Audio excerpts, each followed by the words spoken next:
আসসালামু আলাইকুম। এখন শুনবেন সংবাদ শিরোনাম। বিসিবির পরিচালনা পরিষদ ভেঙে দেওয়ার পর দায়িত্ব নিল তামিম ইকবালের নেতৃত্বাধীন অ্যাডহক কমিটি। ৩ মাসের মধ্যে নির্বাচন। গুম অধ্যাদেশ বাতিল, সংসদে পাশ হলো আন্তর্জাতিক অপরাধ সংশোধনী ট্রাইব্যুনালেই সম্ভব।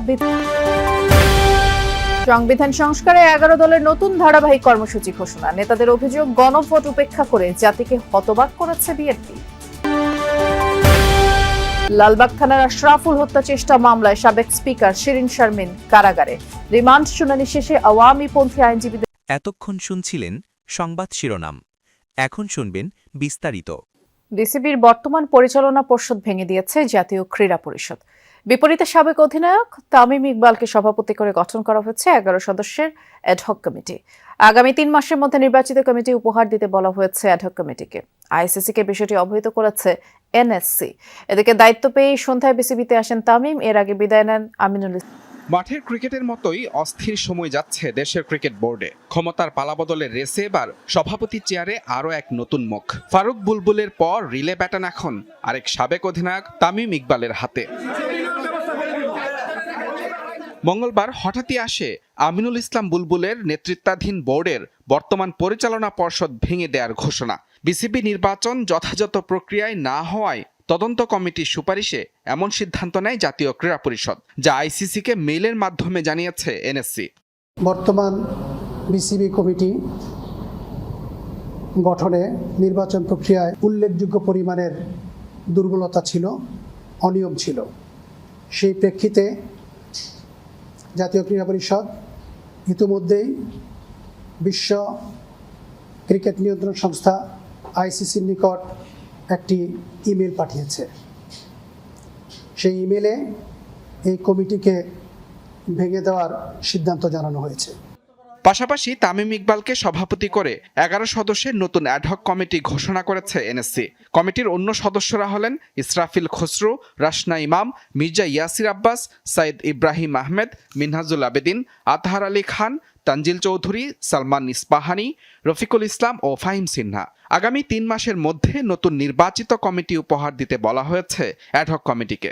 গঠিত অ্যাডহক কমিটি আগামী ৩ মাসের মধ্যে একটি নির্বাচিত কমিটি উপহার দিতে বাধ্য থাকবে। একই সাথে আগামী ৩ মাস ক্রিকেটের স্বাভাবিক কার্যক্রম যেগুলো আছে সেগুলো পরিচালনা করার জন্য নির্বাচিত কমিটির মতোই ক্ষমতাপ্রাপ্ত থাকবে। দায়িত্ব পেয়েই সন্ধ্যায় বিসিবিতে আসেন তামিম ইকবাল। আমিনুল ইসলাম বুলবুলের বিদায়ের পর টানা তৃতীয় সাবেক অধিনায়ক হিসেবে বসেন বিসিবি সভাপতি। আগেই বিসিবিতে এসেছেন, কমিটির অন্য কোনো সদস্য এসেছে কিনা এবং আজকে কোনো প্রেস ব্রিফিং, কোনো সভা কিছু হবে কিনা এ বিষয়ে কি খবর আছে? গুমকে মানবতাবিরোধী অপরাধ হিসেবে সংজ্ঞায়িত করা হলো। ট্রাইব্যুনালের সাথে একীভূত করে আইন পাশ হলো সংসদে।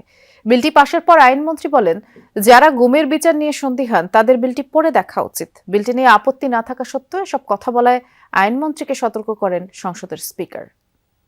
আমি এখন মাননীয় আইন, বিচার ও সংসদ বিষয়ক মন্ত্রী জনাব সংসদের শুরুতে আলোচনা হয় জনগুরুত্বপূর্ণ বিষয়ে মনোযোগ আকর্ষণ ও গৃহীত নোটিশের উপর।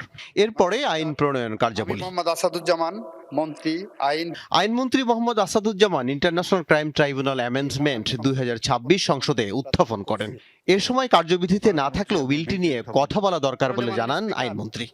যারা গুমের আইন নিয়ে আমরা গুম চাচ্ছি না, গুমের বিচার চাচ্ছি না বলছেন, তাদের জন্য বলছি এই আইনটা ভালো করে পড়ে দেখবেন। গুমটা ক্রাইম এগেইনস্ট হিউম্যানিটির মধ্যে আমরা অন্তর্ভুক্ত করে গুমের ব্যাপারে আমরা যে বিচার করতে বদ্ধপরিকর সেইটারই একটি ডেমনস্ট্রেশন এই আইনের মধ্যে আমরা এনেছি মাননীয় স্পিকার। পরে সর্বসম্মতিক্রমে পাশ হয় বিলটি। যারা এই প্রস্তাবের পক্ষে আছেন তারা হ্যাঁ বলুন, যারা এই প্রস্তাবের বিপক্ষে আছেন তারা না বলুন। সর্বসম্মতিক্রমে হ্যাঁ জয়যুক্ত হয়েছে, হ্যাঁ জয়যুক্ত হয়েছে, হ্যাঁ জয়যুক্ত হয়েছে।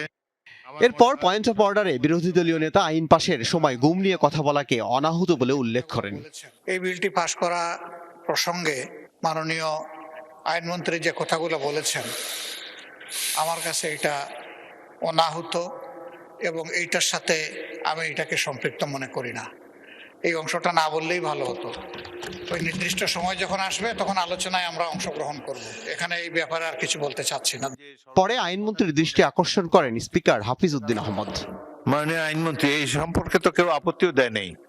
আপনি যে সর্বশেষ যে কথাটি বললেন, কোনো আপত্তি তো এই সংসদে কারো কাছ থেকে শুনি নেই আমরা। বাইরে গুমের বিচার গণভোটের রায় বাস্তবায়ন নিয়ে সংসদে কোনো সিদ্ধান্ত না হওয়ায় 11 দলীয় ঐক্য ধারাবাহিক আন্দোলনের পথে যেতে বাধ্য হয়েছে এমন মন্তব্য করেছেন জামায়াতের সহকারী সেক্রেটারি জেনারেল ও 11 দলীয় ঐক্যের সমন্বয়ক হামিদুর রহমান আজাদ। দলটির সেক্রেটারি জেনারেল বলেছেন, জুলাই সনদে স্বাক্ষর করেও বিএনপি জাতিকে হতবাক ও হতাশ করে গণভোটকে উপেক্ষা করেছে। কর্মসূচির ঘোষণায় মাওলানা মামুনুল হক বলেছেন, আওয়ামী লীগের মতো ফ্যাসিবাদ কায়েম করতে বিএনপি সরকার সবকিছু করেছে। বাজার আলফালাহ মিলনায়তনে বৈঠক করেছে জামাত নেতৃত্বাধীন 11 দলীয় ঐক্য। সংবিধান সংস্কার পরিষদের অধিবেশন আহ্বান করে গণভোটের রায় বাস্তবায়ন সহ জ্বালানি সংকট নিরসনের দাবিতে এই বৈঠক করে তারা। বৈঠক শেষে আনুষ্ঠানিক সংবাদ সম্মেলনের শুরুতে জোট সমন্বয়ক হামিদুর রহমান আজাদ বলেন, বিএনপি গণভোটের রায় উপেক্ষা করে 11 দলকে রাজপথে যেতে বাধ্য করছে। আর বাংলাদেশ খেলাফত মজলিসের আমির মাওলানা মামুনুল হক বলেন, জন আকাঙ্ক্ষা পূরণ না করে একদলীয় শাসন ব্যবস্থা কায়েম করার পথে হাঁটছে বিএনপি। যেই ফ্যাসিবাদকে বাংলাদেশের মানুষ অনেক সংগ্রাম, অনেক রক্ত, অনেক লড়াই, অনেক জীবনের মাধ্যমে বিতাড়িত করেছিল, বর্তমান সরকারের কার্যক্রম আমাদেরকে আবার শঙ্কিত করে তুলছে যে তারা আবার ভিন্ন রূপে সেই ফ্যাসিবাদকেই বাংলাদেশে ফিরিয়ে আনতে চায়। আমরা রাজপথের ধারাবাহিক আন্দোলন সিদ্ধান্ত নিয়েই মাঠে নেমেছি। আজকের এই আলোচনার প্রেক্ষিতে আগামী দিনের যে আন্দোলন এবং এই আন্দোলনের যে কর্মসূচি আজকের বৈঠকে সিদ্ধান্ত নেওয়া হয়েছে। ব্রিফিংয়ে জামাতের সেক্রেটারি জেনারেল অধ্যাপক মিয়া গোলাম পরোয়ার বলেন, গণভোট নিয়ে সংকট বিএনপি তৈরি করেছে, তাই এই সংকট তাদেরই সমাধান করতে হবে। যে সংকট সাবেক স্পিকার ডক্টর শিরিন শারমিন চৌধুরীর রিমান্ড শুনানির সময় এজলাসে হট্টগোল করেছেন আসামি পক্ষের আইনজীবীরা। সেই সাথে জয় বাংলা স্লোগানও দেয়া হয়। ভিড়ের মধ্যে আসামি শিরিন শারমিন সিঁড়ি থেকে নামার সময় পড়ে যান।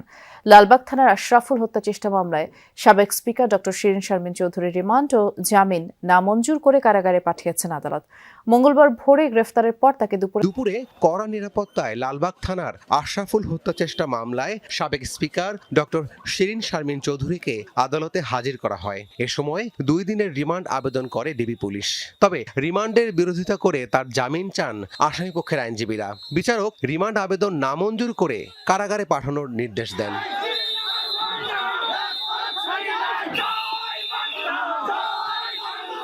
এই আদেশের পর আসামিপক্ষের আইনজীবীরা এজলাসে শুরু করেন হট্টগোল। শিরিন শারমিন চৌধুরীকে